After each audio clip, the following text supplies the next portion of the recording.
Hi, welcome to Jen's Daily Dish, where I bake things on camera for the very first time so you can bake along with me and learn from my mistakes.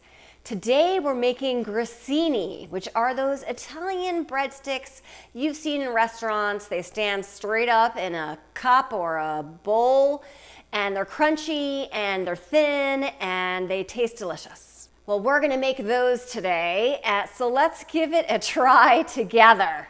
I was inspired by all of the Taylor Swift movies and the Taylor Swift concerts, and thank you for this song request. First time that I made them, they were thicker version. They were soft and so good that I am so certain. These will be much thinner and a lot slimmer. They will be a winner. Are you ready for it? While I have made a type of breadsticks before, these are really going to be very thin and have that snap to it, or at least they're supposed to. This recipe has 2 short resting periods. Remember, they're going to be crunchy, so we really don't want them to rise too much. So while they do have yeast in them, that time is cut way short. Here you can use some double O Italian style flour, but you can also use all-purpose. You could mix in some whole wheat flour. Again, it's baking, which, you know, as I like to say, is an art and a science at the same time. So feel free to play around with your flour choices. That's the art part. Italian flour, the double O variety, yeast, sugar, salt. This is optional. This is some pizza dough flavor, which basically has a lot of cheddar, cheese, granules in it, as well as some garlic, optional.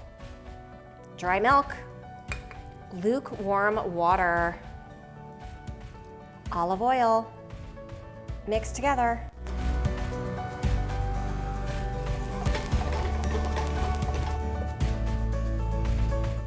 We're looking for a soft, supple dough, and you'll see that it is pushing back at me, which is great for the gluten development.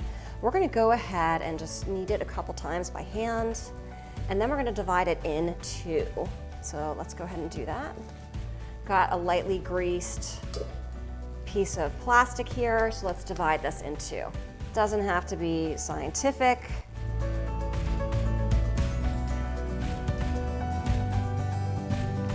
Put it in your plastic wrap and wrap it up for anywhere from 15 minutes to an hour. So now we're going to take one of our pieces of dough and we're going to roll this out into a 9 by 13 rectangle. So I like to start by patting it out. Okay. Ooh, air bubbles. It's doing things in there. All right, let's see. We've got, I am well over the 13 here. I'm not gonna worry about that so much. I might fold it up and re-roll it a little bit more. And here I'm at about 9. If your rectangle isn't perfect, like mine, that's okay. Because you know what? We're gonna be cutting these into breadsticks and twisting them. And so some of your breadsticks might be shorter than others, but who cares? Because they're gonna taste great. Add some water into an egg white. Whisk together. Brush your dough lightly with the egg white and water mixture all over. Sprinkle with the seeds of your choice. This is half of the total, so this is half of the dough, so let's get half of it on here. Use your rolling pin very lightly. I just want to make sure that those seeds are pressed into the dough. I'm going to mark strips about 3/8 of an inch. I'm going to mark them first. Cut through using a knife. I'm going to see if I can do it with the bench knife here. Take each piece and twist it in different directions here. And we're going to go ahead and move it over to our parchment paper.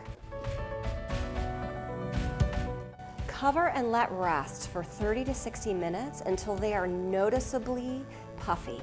While your first batch of breadsticks are getting puffy, you could go ahead, do the second batch. Go ahead, preheat your oven to 425 degrees. If you have a pizza stone, pop that in the oven too.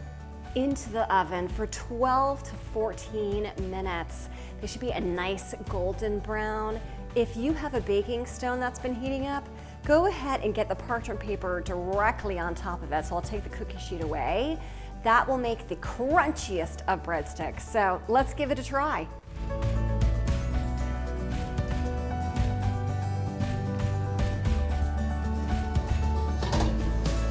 Time's up, back on the cookie sheet.